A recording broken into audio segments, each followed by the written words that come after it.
क्षणोक्षणी हाचे करावा विचार, तरावया पार भवसिंधू. नाशिवंत देह जाणार सकळ, आयुष्य खातो काळ सावधान.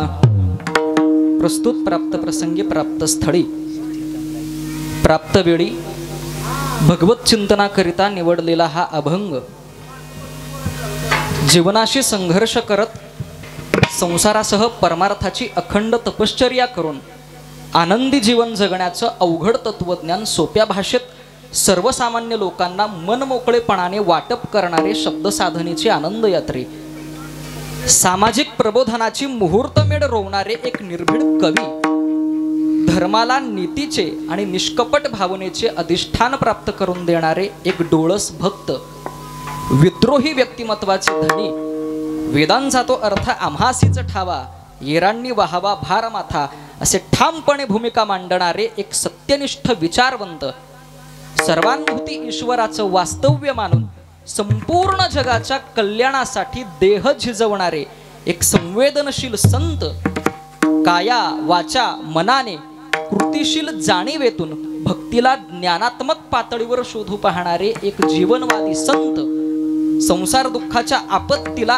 इष्ट आपत्ती मानून भंडारा भामचंद्राच्या साक्षीने गोविंदाचे गीत गाऊन भावसमाधीचा आनंद ज्यांनी उपभोगला, ढोंगी साधू संतांच्या विषय वासनांचे धिंडवडे काढून वैराग्याची धगधगीत पताका ज्यांनी फडकावली, मराठी भाषेत मराठी माणसाला मराठी बाण्यानं ज्यांनी उपदेश केला, असे मराठी सारस्वताचे मुकुटमणी जगद्गुरु जगदवंदनीय श्री संत तुकाराम महाराज यांचा उपदेशपर प्रकरणातील बहुश्रुत असा असणारा, सर्वोत्कृष्ट, सर्वांच्या पाठामध्ये असणारा आणि आजच्या प्रसंगाला अनुरूप साजेसा ठरणारा हा अभंग आज चिंतनाकरिता निवडलेला आहे. विठ्ठल विठ्ठल. अभंगाच्या माध्यमातून आपल्यासारख्या जडजीवांचा उद्धार व्हावा यासाठी मोलाची गोष्ट सांगत आहेत.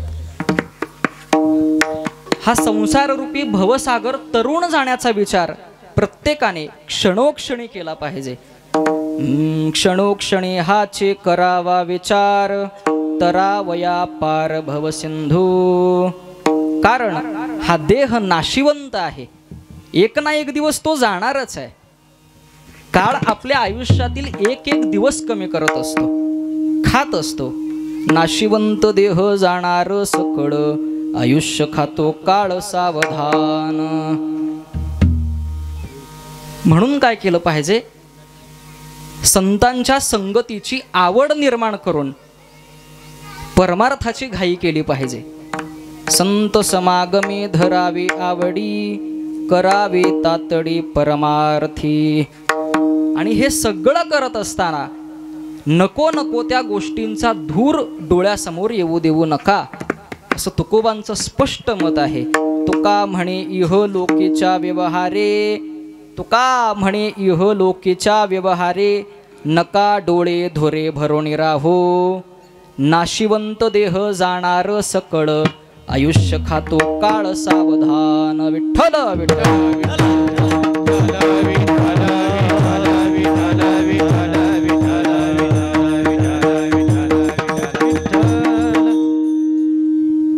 सेवेला सुरुवात करण्यापूर्वी अल्पसा परिहार देणं क्रमप्राप्त ठरतं. ज्या कार्यक्रमाकरिता आपण सर्वजण या ठिकाणी उपस्थित आहोत, त्या कार्यक्रमाचं औचित्य आणि निमित्त हे उपस्थितांना ठाऊक जरी असलं तरी सांगणं हे एका जबाबदार वक्त्याचं प्रधान कर्तव्य ठरतं. या न्यायाने सांगायचं झालं तर आपल्या गावामध्ये सर्वांनाच सुपरिचित असणारा हा समस्त धायगुडे परिवार, आणि या समस्त धायगुडे परिवारामध्ये सर्वांनाच नेहमी आदर्शवत असणारं, पितृवत असणारं, सर्वांनाच नेहमी हवंहवंसं वाटणारं मधाळ स्वरूपाचं व्यक्तिमत्व म्हणजेच कैलासवासी संपत सर्जेराव धायगुडे, ज्यांना आपण आवडीने आणि आदराने अण्णा अशी हाक मारतो. त्यांचं आपल्यातून गतवर्षी अचानकपणे जाणं झालं. मंडळी असं म्हणतात की ईश्वरी सत्य पुढं कोणाचंच काही चालत नाही, कोणाचंच काही चालत नाही. संत तुकाराम महाराजांचा सुप्रसिद्ध अभंग आहे, आले देवाजीच्या मना तेथे कोणाचे चालेना. एकदा का त्या देवाच्या मनात आलं की मग तिथे कोणाचंच काही चालत नाही. मग तिथं घे 10 लाख रुपये, घे 5 लाख रुपये, पण मला 10 दिवस राहू दे, अशा कुठल्याही प्रकारचा वशिला त्या ठिकाणी चालू शकत नाही. एकदा का त्या देवाच्या मनात आलं की मग कुठल्या आमदाराचं, खासदाराचं, मंत्र्याचं कितीही वरतीपर्यंत ओळख असू द्या, कोणाचंच काही चालत नाही. आले देवाजीच्या मना तेथे कोणाचे चालेना. आले देवाजीचे मना, आले देवाजीचे मना, हो हो आले देवाजीचे मना, आले देवाजीचे मना, आले देवाजीचे मना, आले देवाजीचे मना, आले देवाजीचे मना, आले देवाजीचे मना, आले देवाजीचे मना, आले देवाजीचे मना, आले देवाजीचे मना, हो हो आले देवाजीचे मना, आले देवाजीचे मना, आले देवाजीचे मना, आले देवाजीचे मना, आले देवाजीचे मना. तेथे कोणाचे चालेना, चालेना, तेथे कोणाचे चालेना, चालेना, चालेना. आले देवाजीचे मना, आले देवाजीचे मना, आले देवाजीचे मना, आले देवाजीचे मना.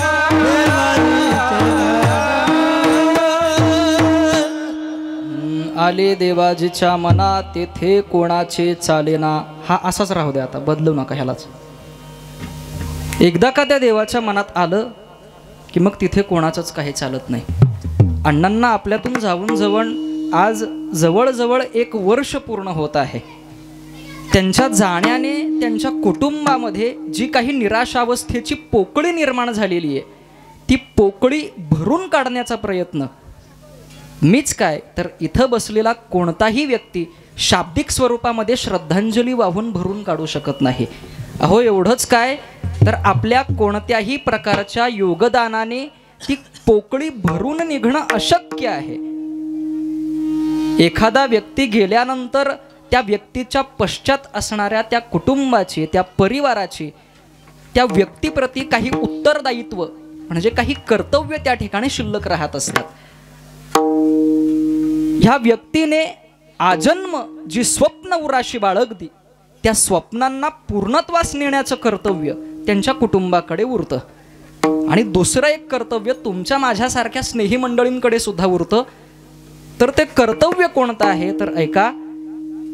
ही व्यक्ती हयात असताना जे क्षण आम्ही त्यांच्यासोबत व्यतीत केले, त्या क्षणांना, त्याचबरोबर त्या कडूगोड आठवणींना उजाळा देऊन भावपूर्ण श्रद्धांजली वाहण्याचं काम तुम्हा आम्हाला करायचं आहे. मंडळी, तसं पाहायला गेलं तर मी वयाने, ज्ञानाने, अनुभवाने तुमच्यापेक्षा मी लहान आहे. या ठिकाणी हनुमंत महाराज धायगोडे आहेत, मुरलीधर महाराज आहेत, माऊली महाराज आहेत, गावातील सर्व वारकरी संप्रदायातील जाणकार मंडळी आहेत. मी आपल्यासमोर काय म्हणणार आहे, काय बोलणार मी आपल्यासमोर. तुम्ही सुज्ञ आहात, जाणकार आहात. अण्णांच्या वर्षश्राद्धानिमित्त आयोजित केलेल्या या कीर्तनाला उभा राहिल्यानंतर काहीतरी शिकवण्याच्या किंवा मार्गदर्शन करण्याच्या हेतूने मी या ठिकाणी उभा राहिलेलो नाही आहे. तर असं समजा की एक वारकरी संप्रदायातील एक सामान्य साधक, उपासक, संत साहित्याचा एक अभ्यासक या नात्याने वैचारिक मंथन घडवून आणत असताना आपल्या जीवनावश्यक तत्वांना उजाळा देणं हे मला आजच्या दिवशी अत्यंत महत्त्वाचं वाटतं. विठ्ठल विठ्ठल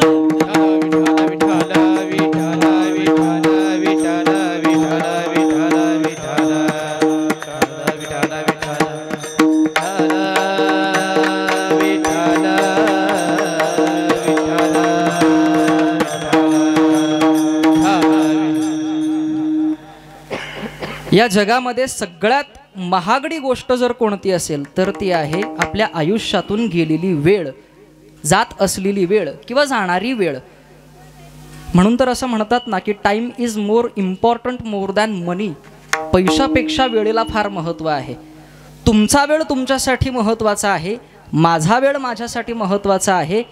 इतका अमूल्य वेळ खर्च करून आपण अण्णांना भावाने भावांजली, श्रद्धेने श्रद्धांजली आणि आदराने आदरांजली वाहण्याकरिता उपस्थित राहिलेले असाल तर मग संत तुकाराम महाराजांचा जो काही अभंग मी आज चिंतनाकरिता निवडलेला आहे त्या अभंगाच्या आधारे वैचारिक मंथन कशा पद्धतीने घडवून आणता येईल हा प्रामाणिक प्रयत्न मी या ठिकाणी करणार आहे. विठ्ठल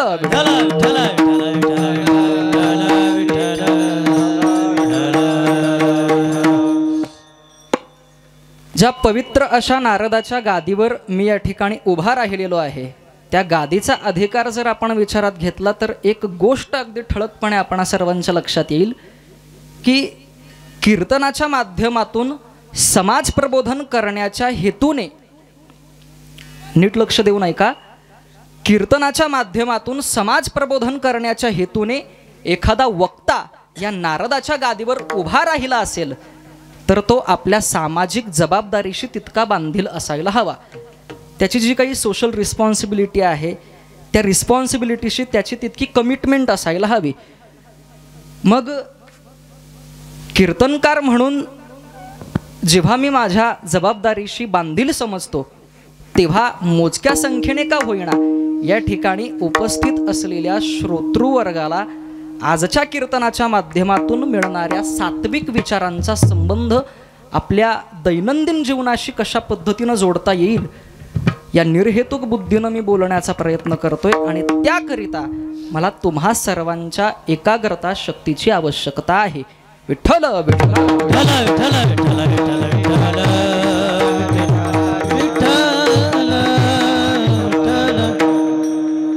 या कीर्तनाकरिता उपस्थित असलेले वाघोशी गावातील सर्व ग्रामस्थ, बाहेर गावाहून आलेले सर्व पाहुणे मंडळी, अर्थात तुमच्यासारखा देवतुल्य श्रोतृवृंद, टाळकरी, माळकरी, विणेकरी, पखवाजवादक, हार्मोनियम वादक अशा सर्वांच्या चरणारविंदी विनम्र भावाने पुन्हा एकदा वंदन करून कीर्तनाला सुरुवात करतो. विठ्ठल विठ्ठल विठ्ठल विठ्ठल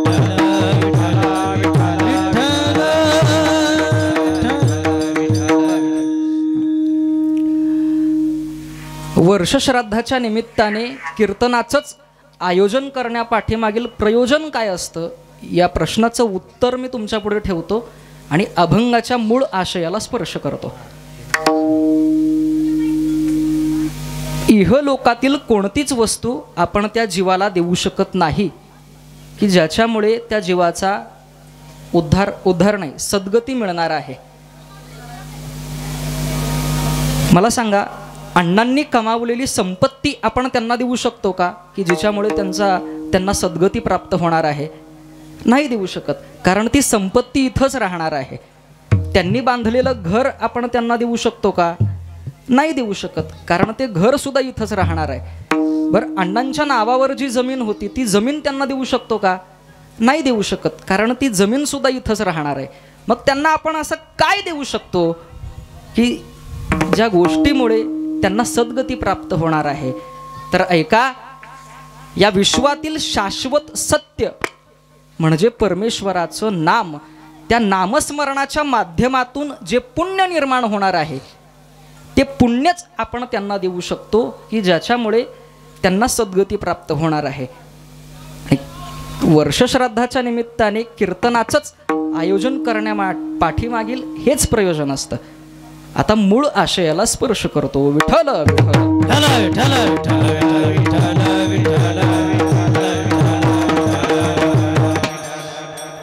सेवेकरिता निवडलेला अभंग हा जगद्गुरु संत तुकाराम महाराजांचा आहे. या अभंगाच्या माध्यमातून संत तुकाराम महाराज आपल्यासारख्या जडजीवांचा उद्धार व्हावा याकरिता मोलाचा उपदेश करत आहेत. आता या ठिकाणी उपदेश करणारे आणि ज्याला उपदेश केलेला आहे ते असे दोन्ही घटक फार महत्त्वाचे आहेत. थोडा इको द्या ना. आता उपदेश कोणी केलेला आहे तर संत तुकाराम महाराजांनी केलाय. संत तुकाराम महाराज का महत्वाचे तर ऐका. समजा एखादा शिपाई म्हटला बाजूला सरका आणि एखादा अधिकारी येऊन म्हटला की बाजूला सरका, लोक ऐकतील कोणाचं? त्या शिपायाचं ऐकतील का त्या अधिकाऱ्याचं ऐकतील? अधिकाऱ्याचं ऐकतील, कारण त्या अधिकाऱ्याकडे काय आहे तेवढा अधिकार आहे.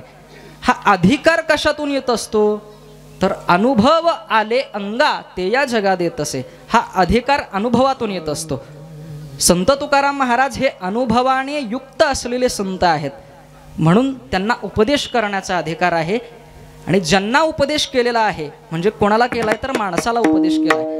आता तो माणूस देखील फार महत्वाचा आहे. तर ऐका, तसं पाहायला गेलं तर मनुष्य प्राणी हा सगळ्यात दुबळा प्राणी आहे, सगळ्यात असुरक्षित प्राणी आहे. तो पक्षासारखा उंच उडू शकत नाही. वाघासारखे आणि सिंहासारखे धारधार सुळे आणि अणकुचीदार नख्या असलेले पंजे देखील त्याच्याकडे नाहीयेत. गरुडासारखी तीक्ष्ण नजर देखील त्याच्याकडे नाहीये.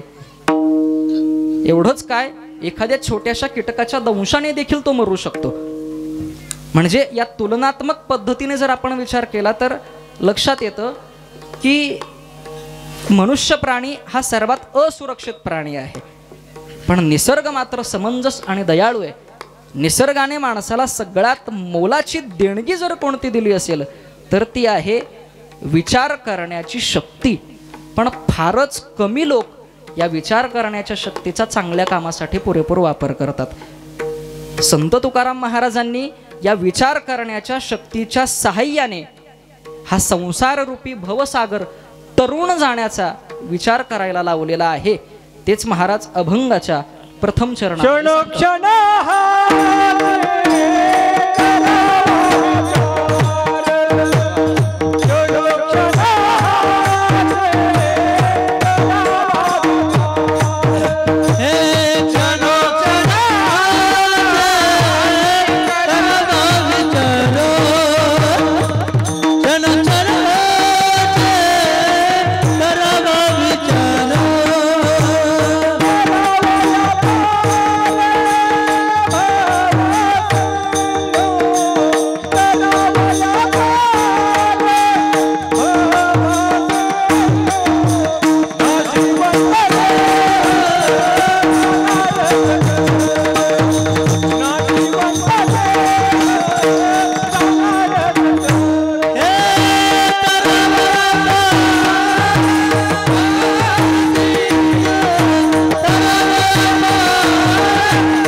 क्षणोक्षणी हाची करावा विचार तरावया पार भवसिंधू.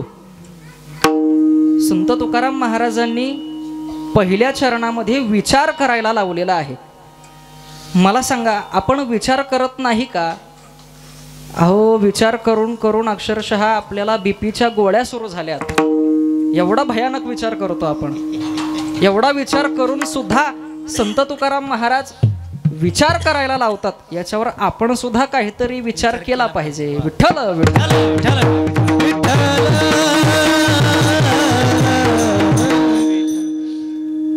घटना घडून गेल्यानंतर जे केलं जातं त्याला पश्चाताप म्हणतात, आणि घटना घडण्याच्या अगोदर जे केलं जातं त्याला विचार म्हणतात. सुख पैशाने मिळतं आणि समाधान विचार केल्यानंतर मिळत असतं. ज्याच्याजवळ पैसा आहे तो माणूस सुखी आहे, पण समाधानी असेलच याची शाश्वती कोणीच देऊ शकत नाही. पैसा असल्यानंतर राहायला माडी आहे, चालवायला गाडी आहे, पण रात्रीच्या वेळेला झोप लागत नाही म्हणून झोपेच्या गोळ्या खाव्या लागत असतील तर समजून जा की तो माणूस सुखी आहे पण समाधानी नाही. याच्या उलट ज्याच्याजवळ विचार आहेत तो माणूस समाधानी आहे. संत तुकाराम महाराजांचं प्रमाण आहे, विचारा वाचून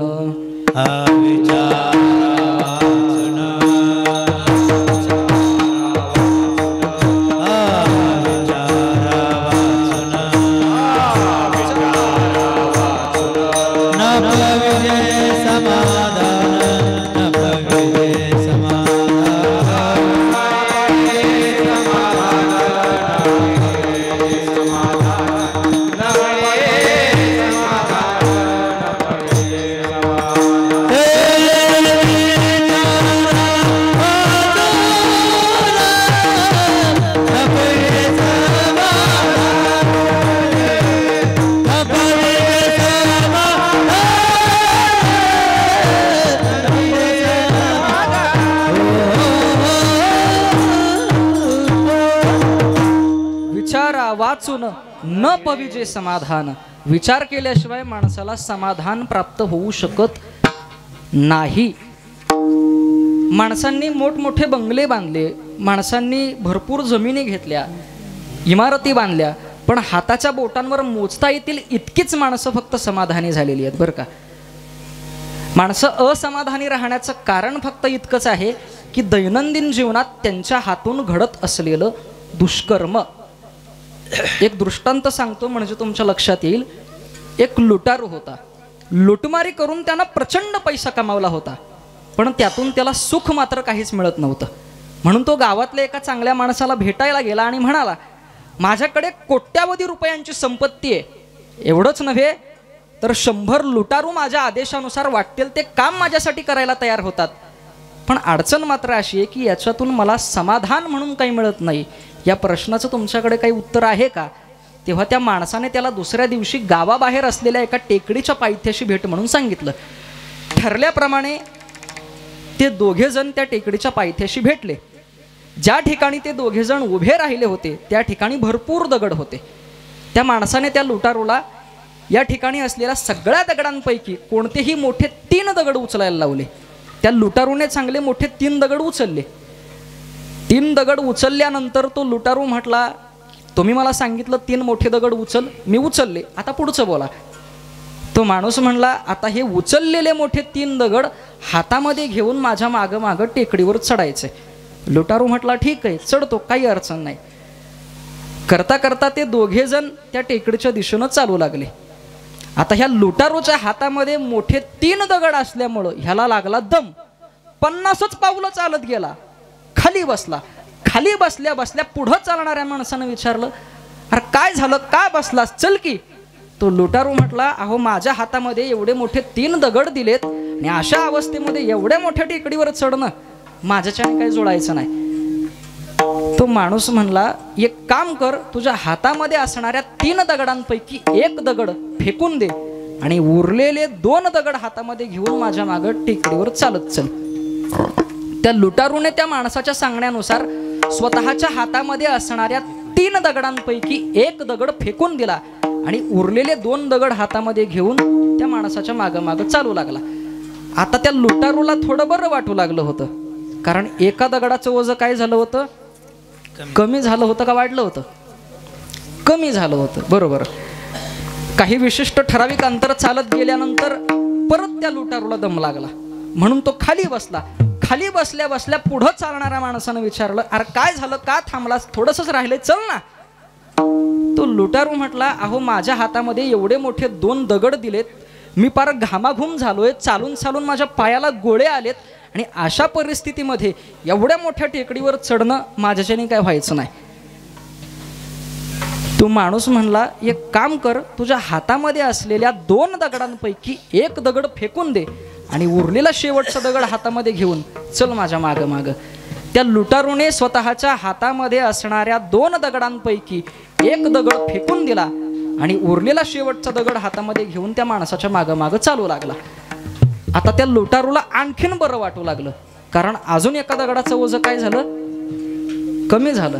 बरोबर, कमी झालं.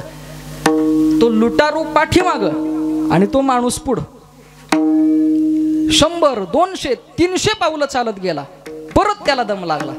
दम लागल्यामुळं तो खाली बसला. खाली बसल्यानंतर पुढं चालणाऱ्या माणसानं विचारलं, अरे काय झालं, का थांबलास, थोडंसं अंतर राहिले, थोडी कळसोस, चल ना.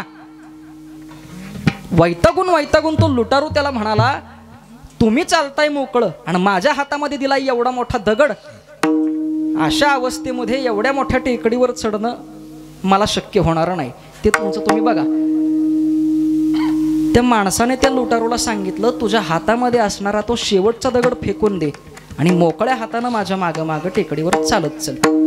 त्या लुटारूने त्या माणसाच्या सांगण्यानुसार स्वतःच्या हातामध्ये असणारा तो शेवटचा दगड फेकून दिला आणि मोकळ्या हातानं त्या माणसाच्या मागं चालू लागला. आत्ता मात्र त्या लुटाराला कुठल्याही प्रकारचा त्रास होत नव्हता, कारण तिन्ही दगडांचं ओझं कमी झालं होतं. आणि आश्चर्याची गोष्ट म्हणजे ही की पहिल्यापेक्षा तो अधिक वेगानं चालू लागला. असं करता करता ते दोघे जण त्या टेकडीवर पोहोचले. टेकडीवर पोहोचल्यानंतर त्या माणसानं लुटारूला विचारलं की टेकडीच्या पायथ्यापासून ते टेकडीच्या टोकापर्यंत तू प्रवास केलास खरा, पण हा प्रवास करत असताना तुला विशेष अनुभव कोणता आला? तेव्हा त्या लुटारूनं बोलायला सुरुवात केली, जोपर्यंत माझ्या हातामध्ये 3 दगड होते तोपर्यंत मला त्यांचं ओझं वाटत होतं, पण एक एक करून ते तिन्ही दगड जेव्हा मी फेकून दिले तेव्हा मला मोकळं आणि बरं वाटू लागलं आणि त्याच्यामुळंच माझी चालण्याची गती वाढली आणि टेकडीवर लवकर पोहोचणं मला शक्य झालं. तो माणूस म्हणला, अरे वेड्या माणसा, हेच तर तुला कळण्यासाठी तुझ्या हातामध्ये मोठे 3 दगड देऊन टेकडीच्या पायथ्यापासून ते टेकडीच्या टोकापर्यंत मी तुला घेऊन आलोय. कोट्यावधी रुपयांच्या संपत्तीचा तू मालक आहेस. 100 लुटारू तुझ्या आदेशानुसार वाटेल ते काम तुझ्यासाठी करायला तयार होतात. एवढ्या साऱ्या गोष्टींची अनुकूलता तुझ्याकडे असताना देखील तुला सुख मिळत नाही, तुला आनंद मिळत नाही, तुला समाधान मिळत नाही. याचं कारण फक्त इतकंच की दैनंदिन जीवनात तुझ्या हातून घडत असलेलं दुष्कर्म. सत्याचा मार्ग आपण सोडला की सदसत विवेक बुद्धीवर प्रचंड ओझं पडतं. ती काम करत नाही. जेव्हा ती कामच करत नाही तेव्हा सुखाचा आणि समाधानाचा प्रश्न येतोच कुठं? ज्याप्रमाणे हातात दगडाचं ओझं घेऊन टेकडीवर चढणं तुला अशक्य वाटत होतं, अगदी त्याचप्रमाणे सदसत विवेक बुद्धीवर दुष्कर्माचं ओझं ठेवून समाधानाच्या टेकडीवर चढणं अशक्यच आहे ना. सदसत विवेक बुद्धीवर दुष्कर्माचं ओझं जे ठेवलेलं आहे ते दुष्कर्माचं ओझं काढून टाक, तरच तुला त्या परमेश्वराने बहाल केलेल्या आयुष्याचा आनंद उपभोगता येईल, तरच तुला समाधानाची टेकडी चढता येईल. आपल्या सदसत विवेक बुद्धीवर दुष्कर्माचं ओझं जे साचलेलं आहे ते ओझं हळूहळू कमी करून नाथिले ते माझ्या तुझे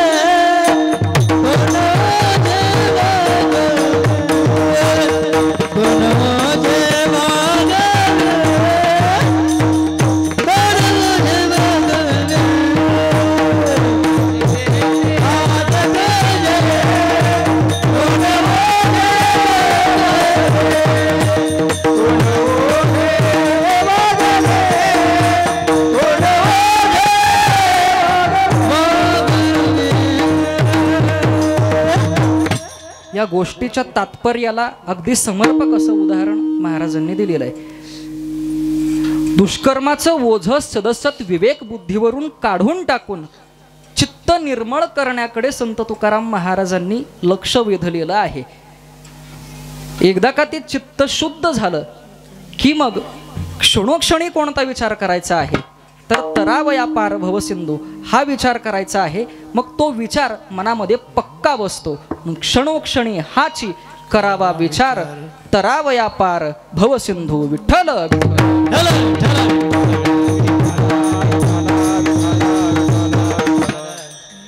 आपलं मन निर्मळ करून आपल्या हृदयरूपी मंदिरामध्ये त्या भगवान परमात्म्याला जागा द्यायची आहे. तर मला सांगा, आपल्या घरामध्ये पाहुणे येतात. पाहुणे येण्याच्या आदल्या दिवशी आपण काय करतो? घराची स्वच्छता करतो की नाही? मला सांगा, कोण 1.5 दमडीचा पाहुणा येणार आहे त्याच्या स्वागतासाठी आपण संपूर्ण घराची स्वच्छता करतो. मग आयुष्यभर तो प्रभू परमात्मा या हृदयरूपी मंदिरामध्ये विराजमान होणार आहे. मग आपलं मन कसं पाहिजे? स्वच्छ असलं पाहिजे, निर्मळ असलं पाहिजे. म्हणून मन निर्मळ करण्याकडे आणि चित्त शुद्ध करण्याकडे महाराजांनी लक्ष वेधलेलं आहे. विठ्ठल विठ्ठल विठ्ठल विठ्ठल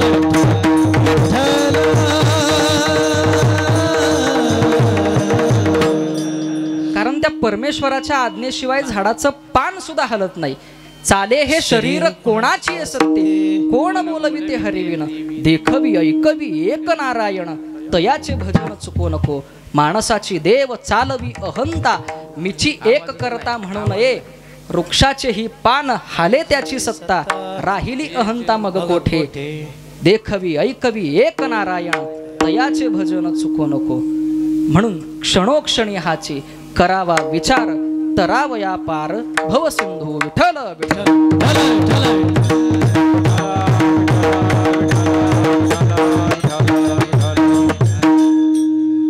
तर महाराजांनी या ठिकाणी क्षणोक्षणी विचार करायला लावलेला आहे. आता महाराज असे नाही म्हणाले की वर्षातून एकदा करावा विचार, महिन्यातून एकदा करावा विचार, आठवड्यातून एकदा करावा विचार, दिवसातून एकदा करावा विचार. नाही, महाराज काय म्हणतायत, क्षणोक्षणी विचार करा. त्याचं कारण असं आहे की माणसाचं जीवन हे पाण्यातल्या बुडबुड्यासारखं आहे, फुटला की गेला. क्षणभंगूर जीवन आहे माणसाचं. आणि दुसरं एक महत्वाचं कारण असं असतंय की रिकामटेकड्या मनामध्ये वाईट विचार लगेच शिरकाव करतात. म्हणून क्षणोक्षणी मन जर चांगल्या विचारामध्ये गुंतवलं तर वाईट विचारांचा शिरकाव मनामध्ये होत नाही, आणि जरी झाला तरी त्याचा परिणाम काही होत नाही. विठ्ठल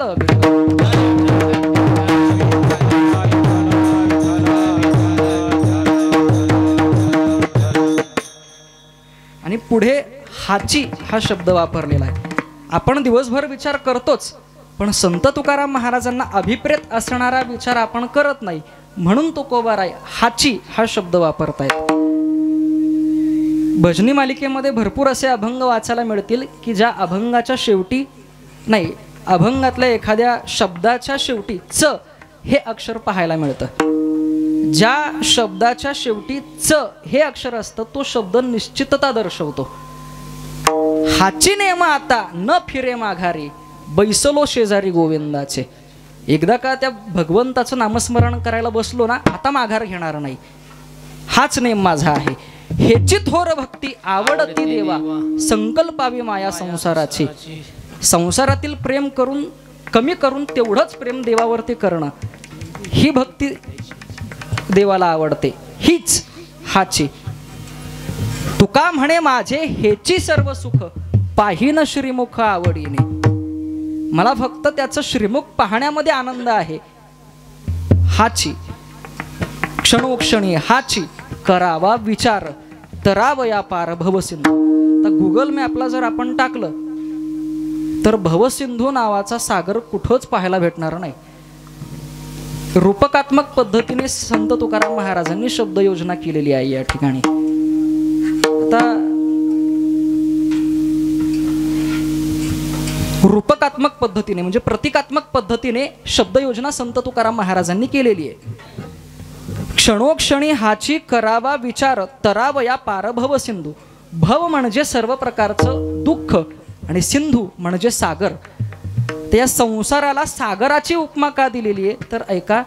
समजा एखादा माणूस मुंबईला गेला, दिवसभर सगळी मुंबई फिरली, गेटवे ऑफ इंडिया पाहिला, सगळे ठिकाणं मुंबईतली जी पर्यटन स्थळं आहेत ती सगळी पाहून मोकळी झाली, आणि संध्याकाळी 7च्या ट्रेनने गावाकडे आला. दुसऱ्या दिवशी माणसांनी विचारलं की मुंबईला तू समुद्र पाहिलास का? त्या माणसानं उत्तर दिलं, पाहिला मी समुद्र. माणसांनी विचारलं, समुद्रामध्ये किती पाणी आहे सांग बरं. आता तो म्हणेल का 1 लिटर पाणी आहे, 2 लिटर पाणी आहे? नाही म्हणू शकत. तो माणूस काय म्हणला, मोजता येणार नाही एवढं पाणी समुद्रामध्ये आहे. तसंच मोजता येणार नाही एवढं दुःख या संसारामध्ये आहे. म्हणून संसाराला सागराची उपमा दिलेली आहे. आता अभंगात शिरा. विठ्ठल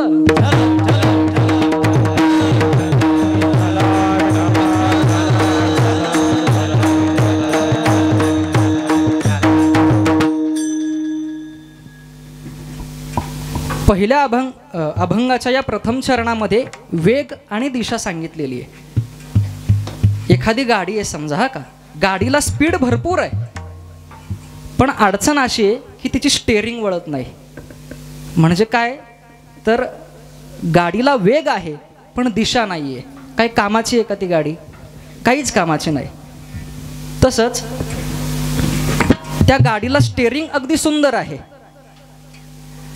पण अडचण अशी आहे की ती फक्त 20च्या स्पीडने धावते। काही उपयोग आहे का त्या गाडीचा?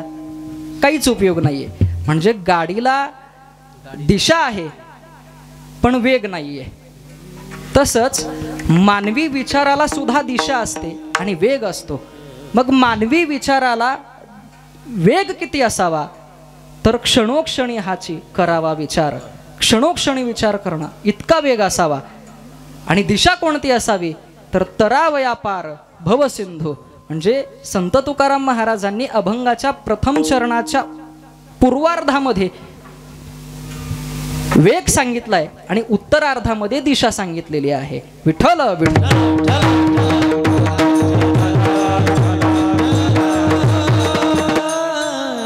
आता ज्या नरदेहाच्या सहाय्याने हा संसार रूपी भवसागर तरुण जाण्याचा प्रयत्न करा असं संत तुकाराम महाराज म्हणतायत, मग तो नरदेह कसा आहे तेच अभंगाच्या दुसऱ्या चरणामध्ये सांगतात।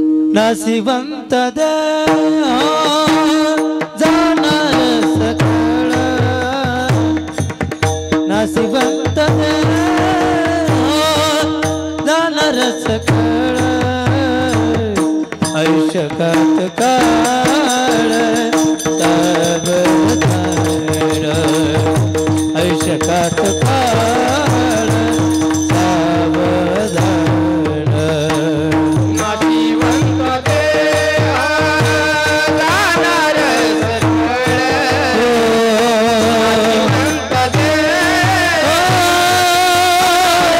नाशिवंत देह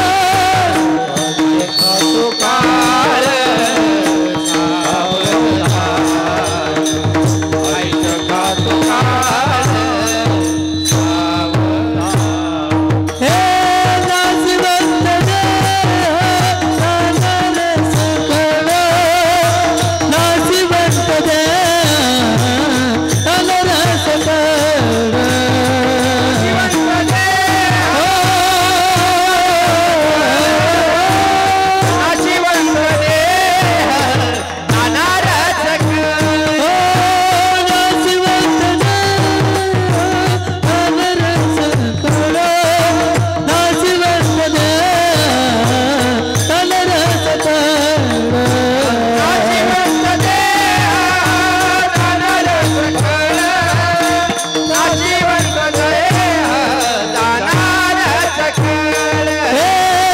सकळ, नाशिवंत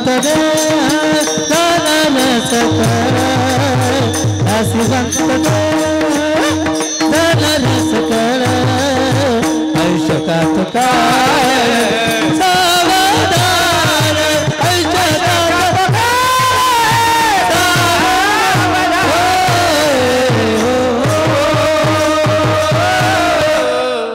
नाशिवंत देह जाणार सकळ, आयुष्य खातो काळ सावधान।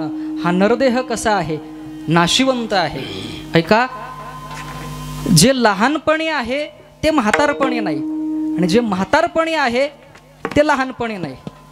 समजा एखादं 3 वर्षाचं बाळ असेल आणि त्या 3 वर्षाच्या बाळाकडे बघितल्यानंतर माणसं काय म्हणतात, किती गोंडस लेकरू आहे रे, असं वाटतं की त्याच्या गालाची पप्पी घ्यावी। कोणाला म्हणतात ते? त्या 3 वर्षाच्या बाळाला म्हणतात। मला सांगा, म्हाताऱ्या माणसाला म्हणतील का तसं? नाही म्हणणार म्हाताऱ्या माणसाला, कारण लहान मुलाचे बाळ म्हणजे गुलाबाच्या फुलाची पाकळी आणि म्हाताऱ्या माणसाचे गाल म्हणजे खोबऱ्याची वाटी। बरोबर का? म्हणजे लहानपणी आहे ते म्हातारपणी नाही, आणि जे म्हातारपणी आहे ते लहानपणी नाही। अगदी तसंच जे तारुण्यात आहे ते म्हातारपणी नाही, जे म्हातारपणी आहे ते तारुण्यामध्ये नाहीये। जुनी जाणती मंडळी असतात बरं का, हल्लीची म्हणजे एक म्हातारं बसलं होतं घरामध्ये, एकटंच होतं. हल्लीची म्हातारी माणसं घरामध्ये एकटीच असतात. हा विनोद नाही बरं का, हे वास्तव आहे. वास्तव म्हणण्यापेक्षा शोकांतिका आहे असं म्हटलं तरी वावगं ठरण्यासारखं कारण नाही. एक म्हातारं बसलं होतं घरामध्ये, एकटंच होतं. वेळ जात नाही म्हणून त्यानं काय केलं,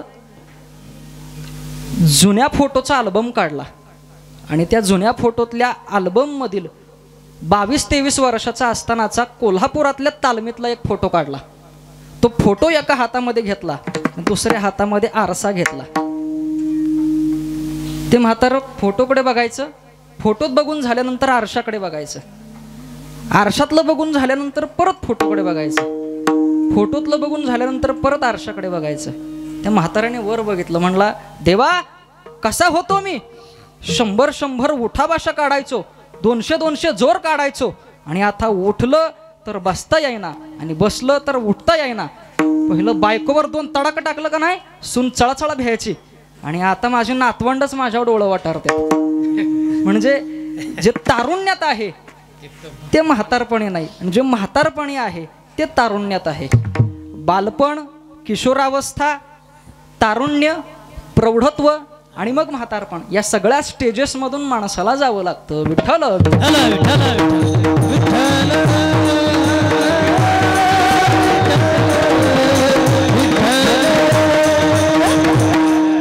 आयुष्य खातो काळ सावधान. संत तुकाराम महाराजांनी सावधानतेचा इशारा दिलाय. तर सावधानतेचा इशारा त्याला दिला जातो जो गाफील असतो. मग आपण गाफीलच आहोत ना. आपल्याला मरणाची आठवण येत नाही म्हटल्यानंतर आपण गाफीलच आहोत. माणसाला मरणाची चिंता असते पण मरणाची चिंता वाटत नाही. का वाटत नाही तर संत ज्ञानेश्वर महाराज ज्ञानेश्वरीमध्ये फार सुंदर दृष्टांत देतात की एक बेडूक आहे, बेडूक, आणि त्या बेडकाला सापाने गिळलंय. गिळलंय पण कसं गिळलंय, अर्धच गिळलंय. म्हणजे बेडकाची पुढची बाजू आहे का नाही ती सापाच्या तोंडाच्या बाहेर आहे आणि पाठीमागची बाजू सापाच्या तोंडामध्ये. म्हणजे बेडकाच्या पाठीमागचा जो भाग आहे तो सापाच्या तोंडात आणि पुढचा भाग तो बाहेर. पण एवढा असून सुद्धा ते बेडूक काय करतंय तर लाईटीवर चमकणारे किडे खाण्यामध्ये व्यस्त आहे. आता मला सांगा, सापाने आपल्याला अर्ध गिळलंय आणि थोड्या वेळाने तो साप आपल्याला पूर्ण गिळणार आहे याची जाणीव जर त्या बेडकाला असेल तर तो बेडूक किडे खाण्याच्या भानगडीत पडेल का? पडेल का किडे खाण्याच्या भानगडीत? नाही पडणार. तसंच हा काळरूपी सर्प आपल्याला खाणार आहे हे आपण विसरलोय म्हणून आपल्याला मरणाची आठवण राहत नाही. माणसाने ज्या सुखसोयी सुविधा उपलब्ध केलेल्या आहेत त्या उपलब्ध केलेल्या सुखसोयी सुविधेमध्ये माणूस रममाण झालेला आहे. ती संसाराची आसक्ती माणसाला सुटत नाही म्हणून माणसाला मरणाची आठवण येत नाही. एक मडकं आहे, मडकं, त्या मडक्यामध्ये चणे ठेवलेले आहेत. तर चण्याची आठवण खाण्यासाठीच झाली पाहिजे बरं का, पिण्यासाठी नव्हे. चणे ठेवलेले आहेत मडक्यामध्ये, त्या माकडाला ते चणे खायचे आहेत म्हणून त्या माकडाने त्या मडक्यामध्ये हात घातला, मुठीमध्ये चणे पकडले आणि हात बाहेर काढणार तोच त्याचा हात त्या मडक्याच्या मुंडक्यापाशी अडकला. आता मला सांगा, त्या माकडाला जर त्या मडक्यामधून हात बाहेर काढायचा असेल तर त्याने काय सोडलं पाहिजे? चणे सोडले पाहिजेत. अगदी समर्पक उत्तर देऊन सांगतो, त्यानं त्या चण्याची आसक्ती सोडली पाहिजे, तेव्हा तो हात लवकर बाहेर निघेल. तसंच आपण हा संसाराची आसक्ती जर आपण सोडली तर आपण लवकर याच्यातून मुक्त होऊ शकतो. माणसाचं हळूहळू वय वाढत गेलं की मग काय करायचं, संसारातून काढता पाय घ्यायचा. पण काही माणसं काय म्हणतात, महाराज आमचा कोंबडीवर लय जीव, आमचा शेळीवर लय जीव, सुटता सुटत नाही. काय उपयोग आहे का तसल्या संसाराचा? नको नको मना गुंतू माया जाळी, नको नको मना गुंतू माया जाळी, नको मना गुंतू माया जाळी, मना गुंतू माया जाळी, नको नको मना गुंतू माया जाळी.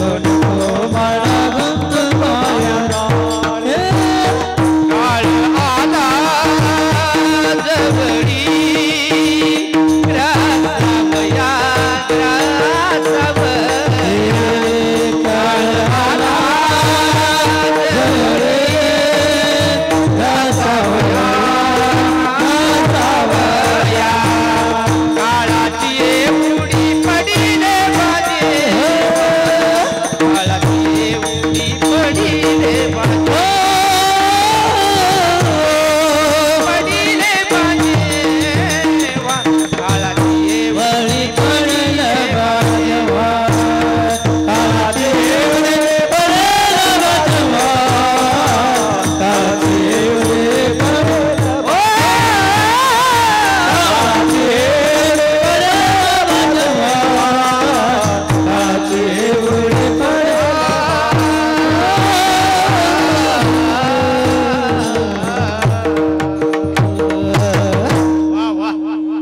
नको नको मना गुंतू माया जाळी काळ आला जवळी ग्रासावया काळाची हे उडी पडेल बा जेव्हा सोडविना तेव्हा माय बाप तुका म्हणे तुला सोडविना कोणी एका चक्रपाणी वाचून या त्या चक्रपाणी वाचून दुसरं कोण सोडवणार आहे म्हणून सावधान त्याचा इशारा संत तुकाराम महाराज सगळ्यांना देत आहेत. एक कोल्हा आहे कोल्हा. सिंहाने कोल्ह्याशी आणि गाढवाशी मैत्री केली. सिंहाने काय केलं एक शिकार पकडून आणली आणि गाढवाला सांगितले समान वाटे कर. गाढवाने समान वाटे केले. सिंहाला राग आला आणि म्हटला शिकार करण्यामध्ये प्रमुख भूमिका माझी आणि तुला आणि मला सारखा वाटा का. त्या सिंहाने त्या गाढवाला मारून टाकलं. हे पाहिलं कोल्ह्याने. आता काय झालं मटेरियल झालं जास्त आणि वाटा झाला कमी. सिंहाने त्या कोल्ह्याला सांगितलं समान वाटे कर. त्या कोल्हा हुशार होता. कोल्ह्याने काय केलं 90% भाग एका बाजूला केला आणि 10% भाग एका बाजूला केला. आणि सिंहानं विचारलं ह्याच्यातला माझा वाटा कुठला. तो कोल्हा म्हटला हा जो 90% भाग आहे का नाही मोठा वाटा आहे का नाही तो तुमचा आहे आणि हा छोटा वाटा आहे तो या सेवकाचा आहे. सिंह म्हटला की तुला मी समान वाटे करायला सांगितले होते तू समान वाटे का नाही केलेस. तो कोल्हा म्हटला समान वाटे करून काय मला गाढवासारखं मरायचंय वय. म्हणजे गाढवाच्या मरणानं कोल्ह काय झालं सावध झालं. बेसावध नाही झालं सावध झालं. तसं दुसऱ्याच्या मरणाने आपल्याला काय व्हायचंय सावध व्हायचंय. एका वर्तमानपत्रामध्ये सुंदर सुविचार वाचला होता की गावामध्ये असणारं मंदिर हे गावाच्या बाहेर पाहिजे होतं आणि गावाच्या बाहेर असणारी स्मशानभूमी गावामध्ये पाहिजे होती. जाता येता त्या निमित्ताने आठवण तरी झाली असती की हित येऊन आपल्याला जळायचंय हित येऊन आपल्याला पेटायचंय. सावधानतेचा इशारा संत तुकाराम महाराज देत आहेत. तर मला सांगा जो सावध झालेला आहे तो देखील मरणार आहे आणि जो बेसावध झालेला आहे तो देखील मरणार आहे. अजून सोपं करून सांगतो ज्याला माहीत आहे की पुढं स्पीड ब्रेकर आहे त्याची सुद्धा गाडी आदळणारच आहे आणि ज्याला माहीत आहे ज्याला माहीत नाही की पुढं स्पीड ब्रेकर आहे त्याची सुद्धा गाडी आदळणारच आहे. फरक फक्त एवढाच आहे ज्याला स्पीड ब्रेकर माहीत आहे त्याची गाडी जरा हळूच आदळणार आहे आणि ज्याला माहीत नाही की स्पीड ब्रेकर पुढे त्याच्या मणक्याला दणका बसल्याशिवाय राहणार नाही. अगदी असा. म्हणून सावधानतेचा इशारा संत तुकाराम महाराज करतायत. नाशिवंत देह जाणार सकळ आयुष्य खातो काळ सावधान. वर्तमान काळ जो आपलं आयुष्य खातोय भूतकाळ ज्या काळानं आपलं आयुष्य खाल्लंय आणि इथून पुढचा जो काळ म्हणजे भविष्य काळ तो नक्कीच आपलं आयुष्य खाणार आहे. म्हणून आयुष्य खातो काळ सावधान. मग संत तुकाराम महाराज तुम्ही म्हणताय की क्षणोक्षणी विचार करा तुम्ही सावधानतेचा इशारा देताय पण हे विचार करण्याचं केंद्र कुठे नक्की तेच महाराज अभंगाच्या 3ऱ्या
संत समागमी धरावी आवडी करावी तातडी परमार्थी. तर संत कोणाला म्हटलं जातं तर सन्मार्गवर्तीन संत तद्रूपेन विद्या विनय रुध्यये स एव वर्तत इति संत. म्हणजे आद्यगुरु श्रीमद शंकराचार्यांनी व्याख्या अशी केलेली आहे की जगत कल्याणाकरिता अवतीर्ण झालेले विद्या आणि विनय यामध्ये परिपक्व दशा गाठलेले त्यांना संत म्हणायचं असतं.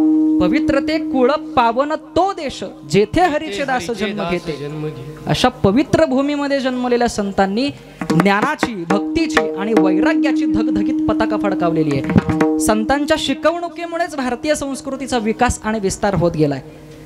मंडळी, संतांच्या शिकवणुकीचा भक्ती हा प्रधान हेतू जरी असला तरी प्रपंच करीत असताना परमार्थ कसा करावा याची शिकवण संतांनी इथल्या जनमानसात रुजवलेली आहे. नवसंजीवनी देणाऱ्या त्यांच्या या अभंगातूनच माणसाला आपल्या जीवनामध्ये आनंद शोधता आला. याच्यापेक्षा दुसरी संतांच्या विचारांची सामाजिक फलश्रुती दुसरी कोणती असावी. म्हणून अनेकांना असं वाटतं की संतांचं स्वातंत्र्य लढ्यामध्ये कुठं योगदान आहे तेव्हा. म्हणून संत साहित्य हे जुनाट आहे असं लोकांचा गैरसमज आहे. पण जुनं असलं तरी चालेल, कारण जुनं ते सोनं. विठ्ठल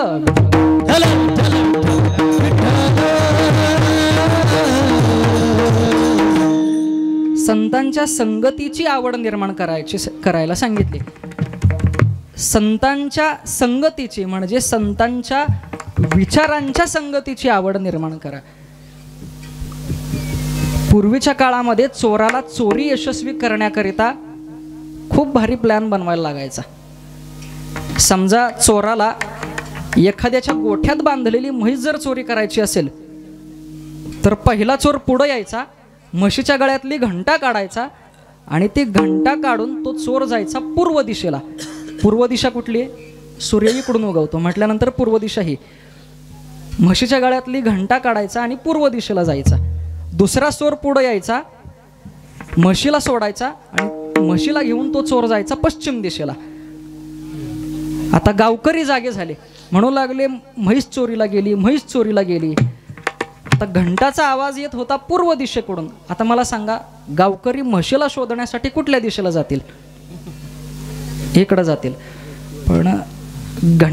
पण म्हैस तर ह्या दिशेला गेली आहे ना. हा बरं, तुम्ही म्हणताय घंटाचा आवाज इकडून येत होता. गावकरी म्हशीला शोधण्यासाठी गेले पूर्व दिशेला. त्यांच्या हाती काय लागलं? घंटा.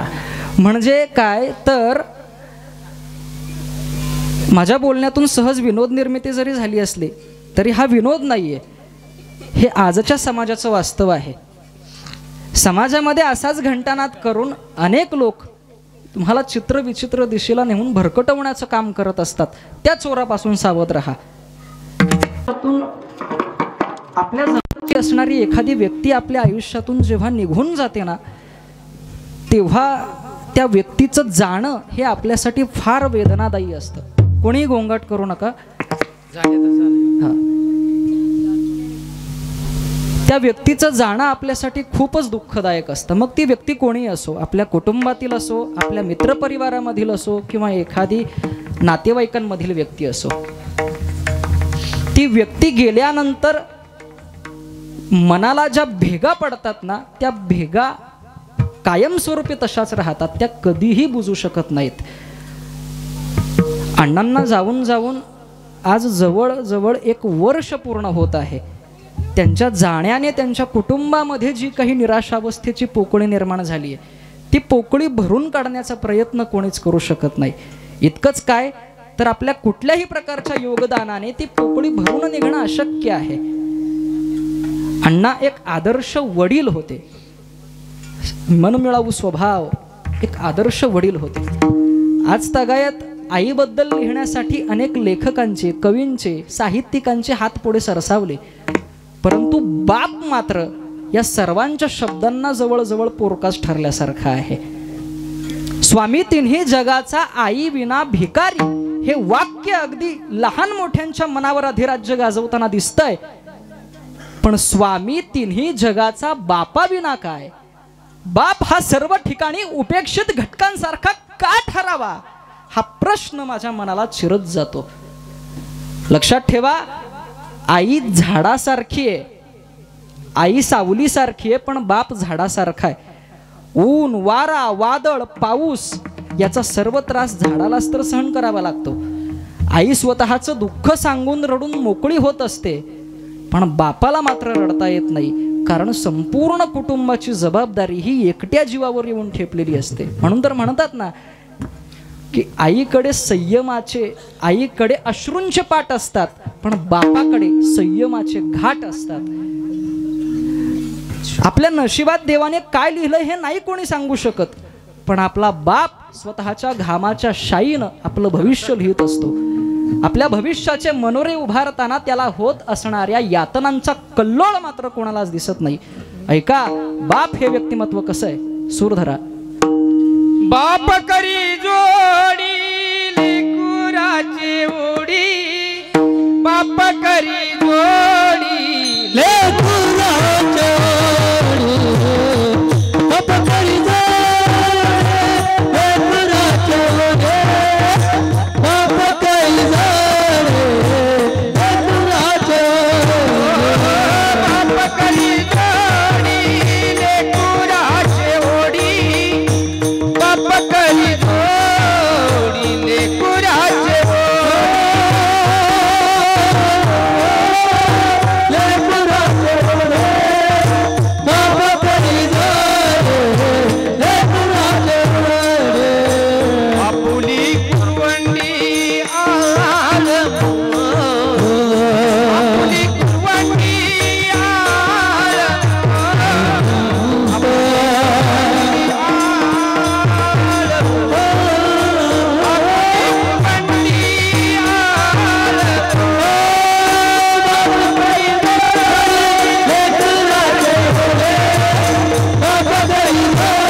कवी फार सुंदर लिहितो. काळी चारचा स्वर धरा. काळी चार. काळी चार.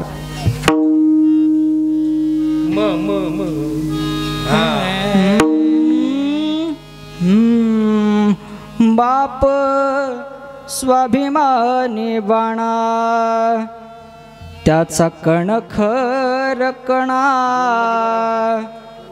बाप स्वाभिमानी बाणा, त्याचा कणख रकणा.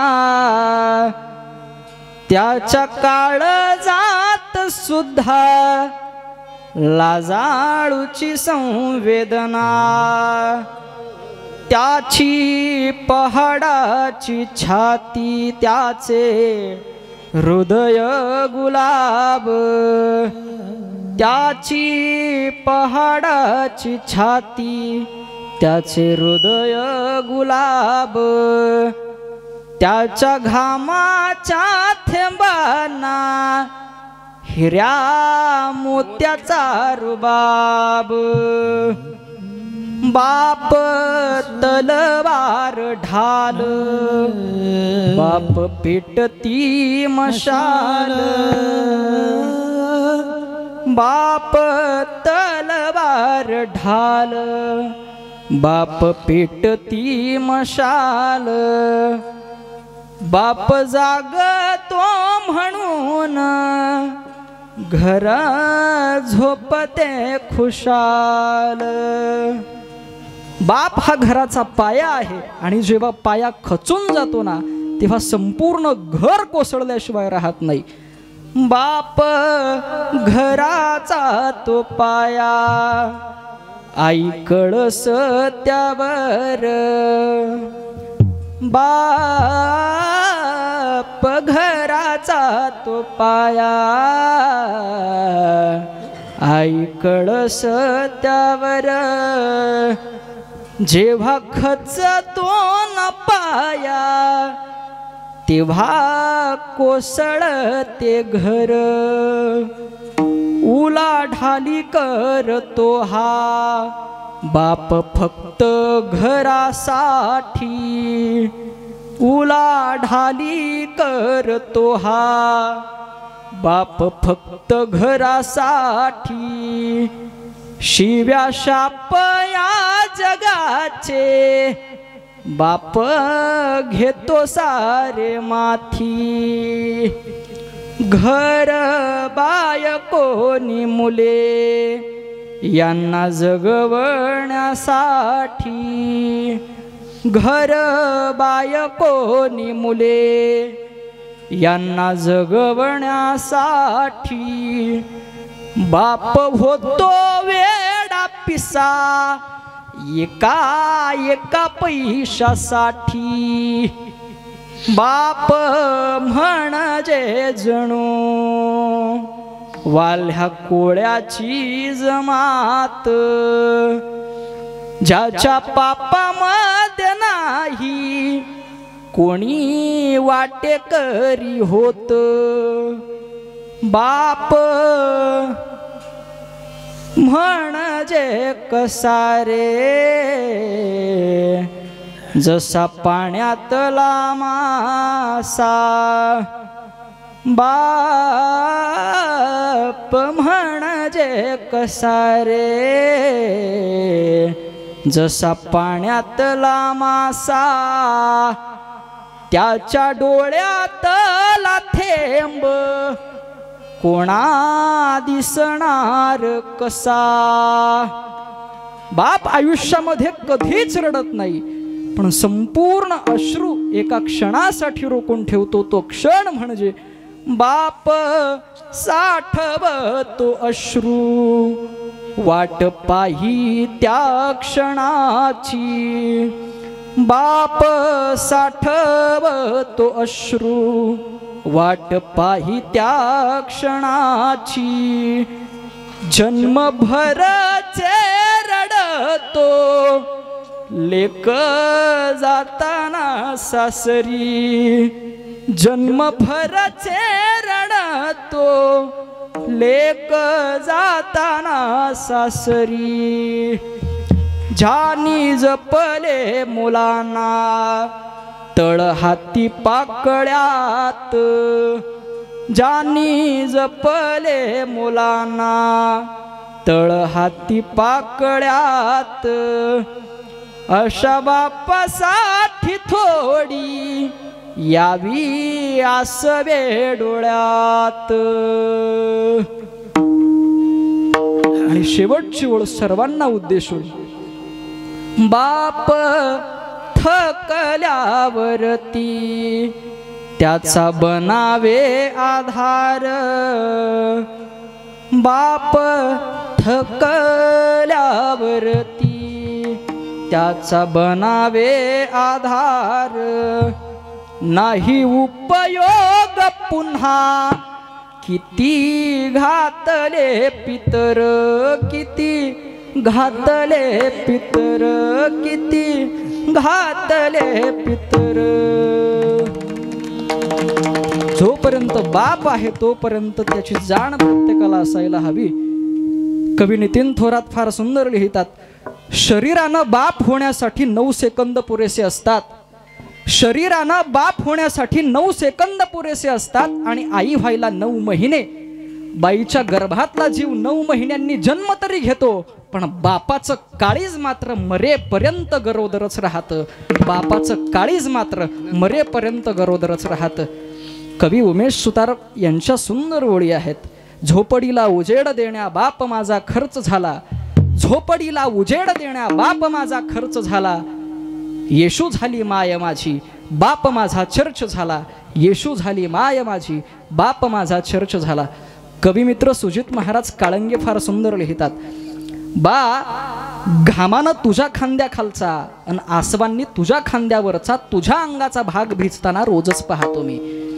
बा घामानं तुझ्या खांद्याखालचा आणि आसवांनी तुझ्या खांद्यावरचा तुझ्या अंगाचा भाग भिजताना रोजच पाहतो मी, पण पावसाच्या पाण्यानं तुझ्या वावराचा भाग भिजताना पाहायला मिळत नाही सहसा.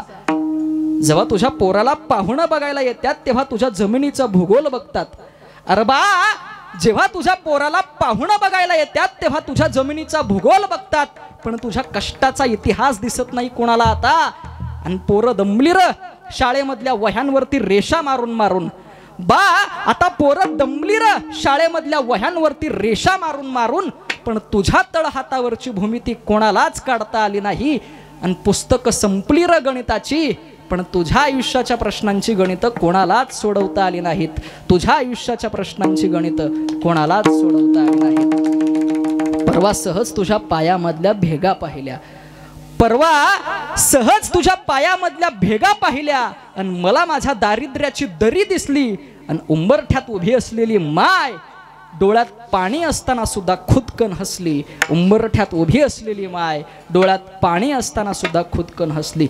आता मला संकटांची कसलीच भीती वाटत नाही बघ बा. आता मला संकटांची कसलीच भीती वाटत नाही बघ. कारण माझ्या वेदनांचं वायफाय ऑन झालं ना की तुझ्या आधाराचं हॉटस्पॉट लगेच त्याला कनेक्ट होत असतं. तुझ्या आधाराचं हॉटस्पॉट लगेच त्याला कनेक्ट होत असतं. डॉक्टरकीची पायरी चढलास की नाहीस मला माहीत नाहीस तू.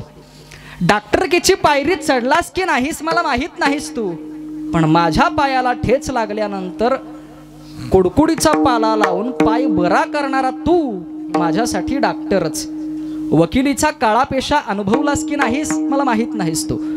वकिलीचा काळा पेशा अनुभवलास की नाहीस मला माहीत नाहीस तू. पण माझ्यात आणि माझ्या भावांच्यात भांडणं लागल्यावर सुखाचा आणि सौख्याचा मार्ग काढून आम्हाला एकत्र आणणारा तू आमच्यासाठी वकीलच. अशी किती रूपं देऊ तुला माझ्या मनातली, अशी किती रूपं देऊ तुला माझ्या मनातली. कविताच काय महाकाव्य तयार होतील आणि सुखदुःखात वाहणारी आसवं सुद्धा माझ्या लेखणीचे यार होतील. सुखदुःखात वाहणारी आसवं सुद्धा माझ्या लेखणीचे यार होतील. आणि म्हणूनच छाती ठोकून सांगतो बा, जेव्हा जेव्हा कष्टाची परिभाषा विचारतात तेव्हा तेव्हा तुझंच नाव घेतोय. छाती ठोकून सांगतो बा, जेव्हा जेव्हा कष्टाची परिभाषा विचारतात तेव्हा तेव्हा तुझंच नाव घेतोय. आणि या कवितेला पूर्णत्वास न्यायला बा आता तुझ्याच हातात देतोय. बा आता तुझ्याच हातात देतोय. बाप लढवय्यासाठी ढाल आहे, उन्हात तानात चालणाऱ्यासाठी सावली आहे, भुकेलेल्यासाठी अन्नाचा घास आहे. जेवढा हक्क मुलं बापाच्या वस्तूवर गाजवतात तेवढाच किंवा त्याहूनही अधिक हक्क या जगातल्या कुठल्याच वस्तूवर गाजवू शकत नाही. कारण बाप हा बाप असतो, त्याची सर कोणालाच येऊ शकत नाही. त्याची सर कोणालाच येऊ शकत नाही. मुलांच्या आयुष्यात दुःखाचा डोंगर सरून सुखाची वहिवाट यावी याकरिता बाप एक एक दिवस मावळतीला नेत असतो. मुलीच्या लग्नात आईला भरगच्च मानपान, पण बाप मात्र दवाखान्यातील पेशंट सारखा उसनं हसू चेहऱ्यावर दाखवत मंडपाच्या दारावर केविलवाणा चेहरा ठेवून उभा असतो. माझा काळजाचा तुकडा सुखात तर राहील ना, अशा असंख्य विचारांचं काहूर मनात दडपून ठेवतो आणि जड अंतःकरणानं लेकीला सासरी पाठवतो. जड अंतःकरणानं लेकीला सासरी पाठवतो. ज्यांनी आपल्या आयुष्याचा होम करून इच्छा आकांक्षांची समिधा म्हणून आहुती दिली, त्या आई वडिलांना मुलं किती सन्मानाची आणि आदराची वागणूक देतात का त्यांची कुचेष्टा करतात हा यक्ष प्रश्न आहे. म्हणून प्रत्येकाने प्रत्येकाच्या आई वडिलांना जपा, त्यांची सेवा करा. डोंगराआड गेलेला सूर्य पुन्हा दिसू शकतो, पण मातीआड गेलेले आई वडील पुन्हा कधीच दिसू शकत नाहीत. कधीच दिसू शकत नाहीत. कैलासवासी संपत सर्जेराव धायगुडे अण्णा यांना जाऊन आज 1 वर्ष पूर्ण होत आहे. त्यांचा आत्मा ज्या ठिकाणी स्थिरावला असेल त्यांच्या आत्म्याला शांती लाभो अशी सर्वांच्या वतीने परमेश्वराच्या चरणी अगदी अंतःकरणापासून मनापासून मनोभावे वंदन करतो, अशी सदिच्छा व्यक्त करतो. आणि ही झालेली कीर्तनरूपी सेवा माऊली ज्ञानोबारायांच्या चरणी अगदी मनोभावे समर्पित करतो. फुलं वाटलेली आहेत ना सर्वांना. एक फक्त इतकंच म्हणेन की आयुष्याची मैफिल सुंदर होण्यास इतकंच म्हणेन, एका अज्ञात कवीच्या शब्दात, इतकेच ओंजळीत घेतले मी ज्याचा भार कोणा न व्हावा. इतकेच ओंजळीत घेतले मी ज्याचा भार कोणा न व्हावा. आवर्तनाच्या मृदू स्पर्शाने वाणीस माझ्या गर्व न यावा. वाणीस माझ्या गर्व न यावा. म्हणून देवा आता करी सरती ही वचने तुझ्या कृपादाने बोलिलो जी, तुझे देणे तुझ्या समर्पुणी पायी झालो